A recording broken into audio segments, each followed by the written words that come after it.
What is complex interdependence? Complex interdependence क्या है? International relations के दो डोमिनेंट अप्रोचेस हैं, लिबरलिज्म और रियलिज्म। इन दोनों ही अप्रोचेस के द्वारा इंटरनेशनल रिलेशंस को या ग्लोबल पॉलिटिक्स को अलग अलग तरीकों से पिक्चराइज किया जाता है, मतलब देखा जाता है। रियलिज्म हमारे सामने इंटरनेशनल रिलेशंस या ग्लोबल पॉलिटिक्स का एक सिंपलिस्टिक मॉडल प्रेजेंट करता है। रियलिज्म कहता है कि इंटरनेशनल रिलेशंस या ग्लोबल पॉलिटिक्स सिंगल एक्टर्स से मिलकर बना है। ये सिंगल एक्टर्स कौन है? Nation states. मतलब इंटरनेशनल सिस्टम में जो भी एक्टिविटीज होती हैं वो इन नेशन स्टेट्स और इन नेशन स्टेट्स के गवर्नमेंट्स के बीच में ही होती है। और फिर इन सिंगुलर एक्टर्स के ग्लोबल पॉलिटिक्स में गोल्स भी सिंगल होते हैं। ये सभी नेशन स्टेट्स एक ही गोल को परस्यू करते हैं और इन सभी नेशन स्टेट्स, इन सिंगुलर एक्टर्स का गोल क्या होता है? Security, survival, self preservation. और सिक्योरिटी के इस गोल को अचीव करने के लिए नेशन स्टेट्स के पास जो ड्राइविंग फोर्स, जो रिसोर्स होता है वो भी सिंगल होता है। और ये ड्राइविंग फोर्स, ये रिसोर्स क्या है? पावर। तो रियलिज्म के according international relations single actors से मिलकर बना होता है। ये सभी सिंगुलर एक्टर्स सिंगल गोल को single motivating force, single driving force के साथ परस्यू करते हैं। लेकिन रियलिज्म के इस simplistic picturisation of world politics को चैलेंज करते हुए कहता है कि इंटरनेशनल रिलेशंस सिंगल एक्टर्स नहीं बल्कि मल्टीपल एक्टर्स से मिलकर बना है। दैट मीन्स इंटरनेशनल रिलेशंस में, इंटरनेशनल सिस्टम में नेशन स्टेट्स के अलावा कई नॉन स्टेट एक्टर्स भी होते हैं, जैसे मल्टीनेशनल कॉरपोरेशंस, एनजीओज, इंडिविजुअल्स, ये भी मौजूद होते हैं।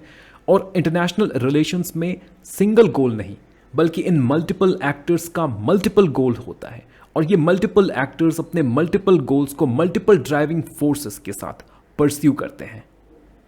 तो इंटरनेशनल रिलेशंस का ये जो अल्टरनेट लिबरल पिक्चराइजेशन है, जहां पर मल्टीपल एक्टर्स हैं, मल्टीपल गोल्स हैं, मल्टीपल ड्राइविंग फोर्सेस हैं, ये पिक्चराइजेशन ये सिंपल नहीं बल्कि कॉम्प्लेक्स है। और इंटरनेशनल रिलेशंस के इसी पिक्चराइजेशन को, इसी कंसेप्शन को कॉम्प्लेक्स इंटरडिपेंडेंस कहते हैं।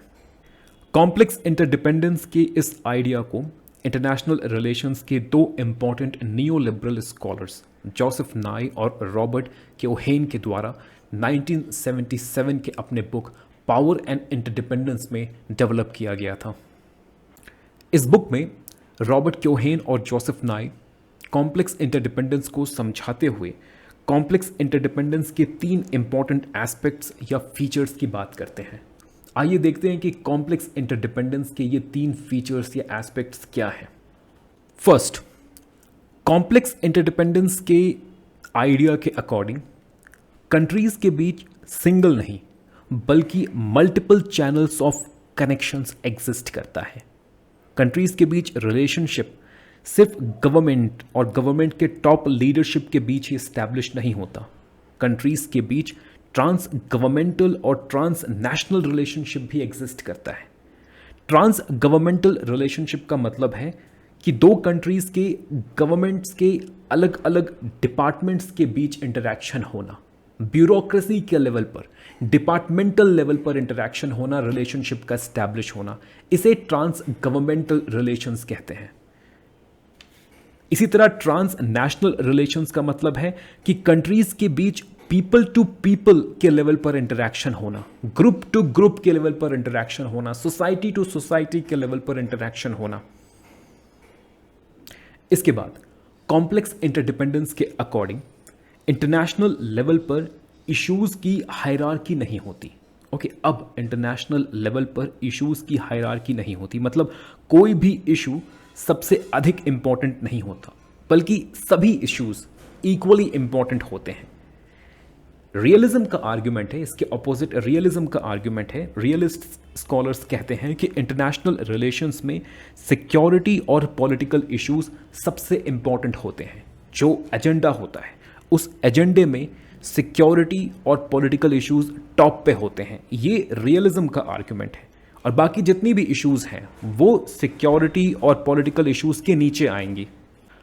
लेकिन लिबरल्स और कॉम्प्लेक्स इंटरडिपेंडेंस के प्रोपोनेंट्स कहते हैं कि अब सिचुएशन बदल चुका है। अब सिक्योरिटी इश्यूज एजेंडा के टॉप पे नहीं होता, बल्कि कोई भी इशू टॉप पे नहीं होता। जितनी भी इश्यूज हैं सभी इक्वली इंपॉर्टेंट होती हैं। सिक्योरिटी इश्यूज इंपॉर्टेंट है, लेकिन सिक्योरिटी इशू के साथ साथ अदर इश्यूज भी, for example economic issues, commercial issues, environmental issues, human right issues, ये बाकी इश्यूज भी सिक्योरिटी इश्यूज के साथ साथ इक्वली इंपॉर्टेंट हैं। कॉम्प्लेक्स इंटरडिपेंडेंस का थर्ड आर्ग्यूमेंट कहता है कि अब इंटरनेशनल रिलेशंस में कंट्रीज के बीच मिलिट्री फोर्स के यूज़ का इंपॉर्टेंस लगभग खत्म हो चुका है। कंट्रीज अब मिलिट्री फोर्स को डिप्लोमेसी या फॉरेन पॉलिसी के एक टूल की तरह यूज़ नहीं करती। इनफैक्ट सिक्योरिटी इश्यूज़ के अलावा कंट्रीज़ के बीच बाकी जितनी भी इश्यूज़ हैं, जैसे इकोनॉमिक या इन्वायरमेंटल इश्यूज़, इन सभी इश्यूज़ में मिलिट्री फोर्स का यूज़ तो कभी हो ही नहीं सकता। और अगर इन नॉन सिक्योरिटी इश्यूज़ में भी हम कंट्रीज़ जो हैं वो मिलिट्री फोर्स के यूज़ के बारे में सोचती हैं, तो ये इनअप्रोप्रिएट तो होगा ही, साथ ही साथ ये काउंटर प्रोडक्टिव भी हो सकता है। तो कॉम्प्लेक्स इंटरडिपेंडेंस के ये 3 इंपॉर्टेंट आर्ग्यूमेंट्स या ये 3 इंपॉर्टेंट एस्पेक्ट्स हैं।